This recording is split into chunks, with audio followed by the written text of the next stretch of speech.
De l'ombre ou de la lumière, lequel des deux nous éclaire, nous dit Calogero avec Passy. Bon, c'était juste pour rigoler un peu au début. Donc, cette petite vidéo, en fait, elle est avant tout pour moi. Mais si vous en profitez, tant mieux. Parce que je viens d'avoir une conversation intérieure qui m'a amené à réaliser quelque chose d'assez déterminant. Et qui répond à la question que l'on se pose quand on écoute régulièrement Bernard de Montréal, parce qu'il dit régulièrement le discernement complet est de savoir quels sont nos besoins. Voilà. Là, je réponds à un besoin, je sais pas, de l'esprit ou du corps de désir, je sais pas.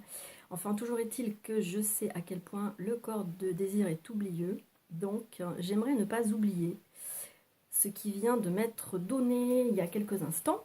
Voilà, déjà je commence à le sentir se dissiper parce que le corps de désir est tellement puissant. Disons qu'on voudrait, au niveau du corps de désir, le corps de désir, il a des besoins qui correspondent aux attentes de la personnalité. Et il s'avère en fait que nos besoins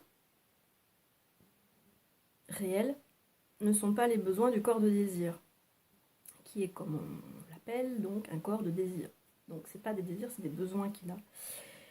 Et les désirs c'est pas des besoins qu'il a, c'est des désirs. Donc son désir principal étant de mettre de la valeur sur le personnage et de faire feu de tout bois pour mettre de la valeur au personnage. Mais comment faire la différence entre nos besoins et nos désirs de valeur ajoutée? C'est pas évident parce que nos désirs de valeur ajoutée peuvent très bien correspondre à des besoins fondamentaux. Voilà. Après, on peut avoir des désirs de valeur ajoutée qui correspondent à des besoins abstraits, qui sont plus de l'ordre de la notoriété ou de choses comme ça, qui sont un peu, qui sont pas matérielles, quoi. Donc, c'est vraiment assez difficile de faire la différence. Je vais avoir du mal à retrouver la mémoire, évidemment, parce que c'est pas venu de manière mémorielle, et là, je recherche les choses de manière mémorielle. Donc, ça va pas être évident, parce que là, du coup, je suis pas dans le direct, je suis dans la réflexion. Et il aurait fallu que je me filme en même temps que j'avais cette conversation intérieure, parce que c'était la bouche, effectivement, qui m'a appris plein de choses. Je vais essayer de m'en rappeler, je sais que c'est pas vraiment la panacée de se rappeler des choses, mais on va quand même essayer de faire un effort là-dessus.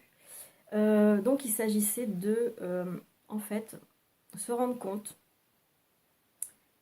que une fois que la volonté réelle, par effet de saturation, quand la coupe a débordé vraiment de manière significative, la volonté réelle descend et une personne s'installe à la place de la personnalité.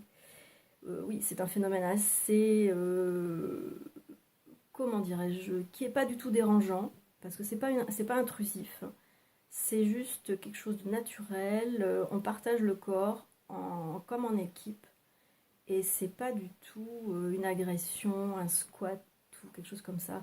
C'est qu'on a vraiment l'impression que c'est cette personne, on l'a toujours été. Et qu'elle, du coup, elle a juste repris sa place, en fait. C'est plus de cet ordre-là. Et du coup, la personnalité, elle est à côté. Elle a quand même un peu rien à voir avec cette personne. Même si elle sait, la personnalité, qu'elle a toujours été cette personne, finalement. Elle s'efface devant cette évidence, devant cette certitude et devant ce confort, parce que c'est un confort. Parce que la personne, elle est sûre d'elle, elle sait ce qu'elle a à faire, elle a la justesse de la pensée, la justesse de l'acte, la justesse de l'intention. Enfin bon, c'est quelque chose de très très confortable. On ne reste pas complètement après que ce soit installé, on n'y reste pas parce que ce corps de désir et cette personnalité sont très fortes, elles sont ancrées dans les cellules, dans les engrammes. Donc c'est pas une évidence d'y rester en permanence. On fait encore de la translation là. Mais c'est quand même là, ça s'est quand même installé, on en a quand même la sensation et on sait de quoi il s'agit. Et donc là, cette conversation intérieure que je viens d'avoir m'a dit clairement que les besoins correspondent à ce dont l'esprit a besoin pour se mouvoir dans ce corps qu'il occupe. Voilà.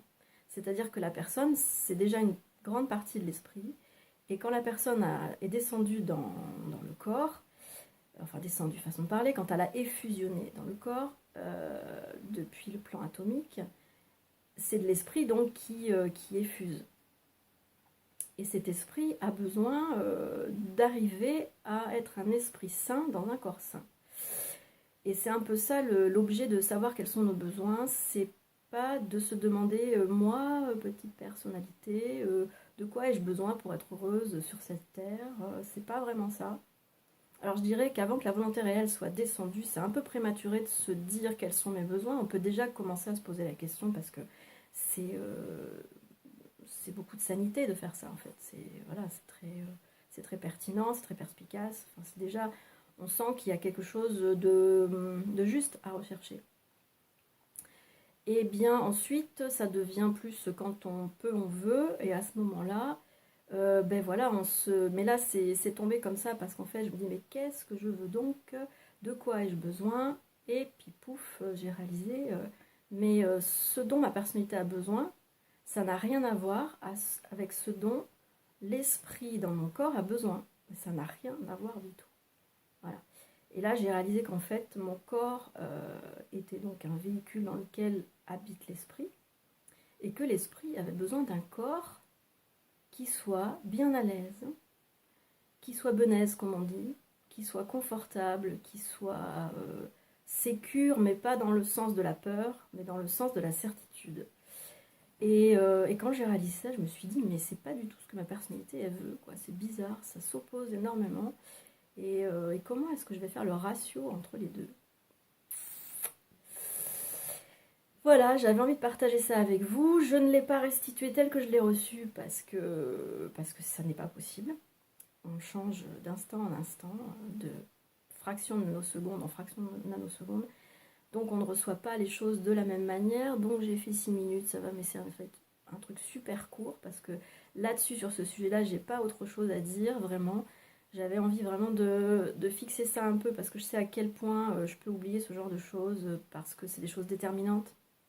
Et les choses déterminantes, la personnalité a tendance à les enfouir pour pas avoir à les assumer, pas avoir à se questionner dessus pour voir ce qu'elle va en faire, c'est-à-dire comment est-ce qu'elle va se mettre en retrait par rapport à ça. La personnalité, elle n'a pas très envie de se mettre en retrait par rapport à la personne. Donc j'avais donc ce besoin de l'esprit de fixer ça pour que ma personnalité s'oppose le moins possible à ce qui va advenir quant aux besoins de l'esprit dans ce corps que nous habitons ensemble, la personnalité et la personne. Voilà, je sais, je suis une grande schizophrène. Ah là là, vaut mieux en rire, hein, parce que c'est pas très grave quand même, rien n'est grave.